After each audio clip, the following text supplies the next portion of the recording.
कुछ ईद की तैयारियों के हवाले से आपको बताएं तो कोयटा से ट्रेन सर्विस शुरू होते ही अंदरून मुल्क सफ़र करने वाले मुसाफिरों के वारे न्यारे हो गए हैं, क्योंकि एक ही दिन में 2 ट्रेनें कोयटा में मेहनत मजदूरी करने वाले लोगों को लेकर पहुंच रही हैं। ईद स्पेशल ट्रेनें रवाना की गई हैं। बात कर लेते हैं, हमारे साथ मौजूद हैं रशीद बलोच। रशीद, बताइएगा कैसी गहमा गहमी देख रहे हैं?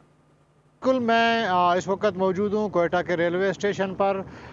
कल एक जाफ़र एक्सप्रेस जो काफ़ी टाइम से तातुल का शिकार थी दहशतगर्दी की वजह से, वो पेशावर के लिए रवाना हो गई थी। आज स्पेशल एक ट्रेन, ईद जो ट्रेन है वो रवाना हो गई है कोयटा से पंजाब और पेशावर की जानिब। तकरीबन कोई 300 के करीब मुसाफिर ट्रेन में सवार थे, जो ईद की खुशियाँ अपने अजीज़ व अकारिब के साथ गुजारने के लिए रवाना हो गए हैं। तो इस वक्त कोयटा में जो काम करने वाले मज़दूर हैं या मुलाजिम पेशा अफराद हैं, वो अपने आबाई इलाकों की तरफ तकरीबन जो दीगर सूबों से ताल्लुक़ रखते हैं वो रवाना हो गए हैं। और बलूचिस्तान दारुल हुकूमत कोयटा से जो अंदरूनी बलूचिस्तान के लोग हैं वो भी अपने तकरीबन आबाई गाँव ईद के लिए जो है वो रवाना हो चुके हैं।